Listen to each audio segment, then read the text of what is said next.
తెలంగాణ తల్లి అంటే ఒక భావన మాత్రమే కాదు, 4 కోట్ల బిడ్డల భావోద్వేగం. ఆ భావోద్వేగానికి నిండైన రూపం మన తెలంగాణ తల్లి.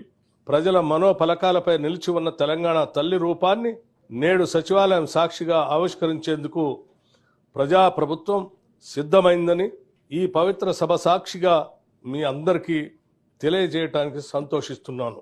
తెలంగాణ తల్లి రూపకల్పనలో మన సాంప్రదాయాలు, సంస్కృతులు, చారిత్రక నేపథ్యాలను పరిగణలో తీసుకుని ఒక నిండైన రూపాన్ని తీర్చిదిద్దటం జరిగింది.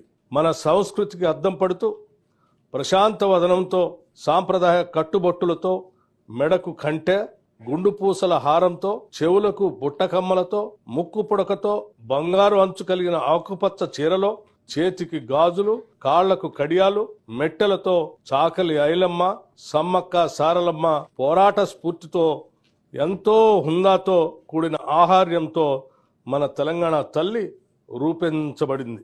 కుడి చేతితో జాతికి అభయాన్నిస్తూ, ఎడమ చేతిలో తెలంగాణ మాగాణంలో పండే సాంప్రదాయ పంటలైన వరి, జొన్నలు, సజ్జలు, మొక్కజొన్న పంటలతో మన సంస్కృతికి, సాంప్రదాయానికి నిలువెత్తు రూపంగా తీర్చిదిద్దటం జరిగింది.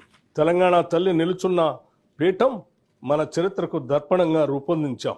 తెలంగాణ చిరునామానే ఉద్యమాలు, పోరాటాలు, అమరుల ఆత్మ బలిదానాలు. దానికి సంకేతంగా పీఠంలో బిగించిన పిడికలను పొందుపరచడం జరిగింది. పోరాడి సాధించుకున్న రాష్ట్రాన్ని ప్రపంచంలోనే సమున్నతంగా నిలబెట్టాలన్న లక్ష్యాన్ని గుర్తు చేస్తూ చేతులన్నీ కలిపి పీఠాన్ని మోస్తున్న తీరు తెలంగాణ పునర్నిర్మాణ రీతిని తెలియజేస్తున్నాయి. తెలంగాణ తల్లి రూపకల్పనలో ఉపయోగించిన వర్ణాలకు కూడా ప్రత్యేకత ఉంది, గొప్ప తాత్వికత ఉంది. పీఠంలో నీలం వర్ణం, గోదావరి కృష్ణమ్మలో తల్లి నిన్ను తడపంగా అన్న అందశ్రీ గీతంలోని తెలంగాణ జల దృశ్యానికి ప్రతీకగా నిలుస్తుంది. అలాగే ఆకుపచ్చ వర్ణం పచ్చని మా నేలల్లో పసిడి సిరులు పండగ అని తెలంగాణ సస్యశ్యామల వ్యవసాయ కీర్తికి సంకేతంగా కనిపిస్తుంది. ఎరుపు వర్ణం మార్పుకు, ప్రగతికి, చైతన్యానికి ప్రతీక.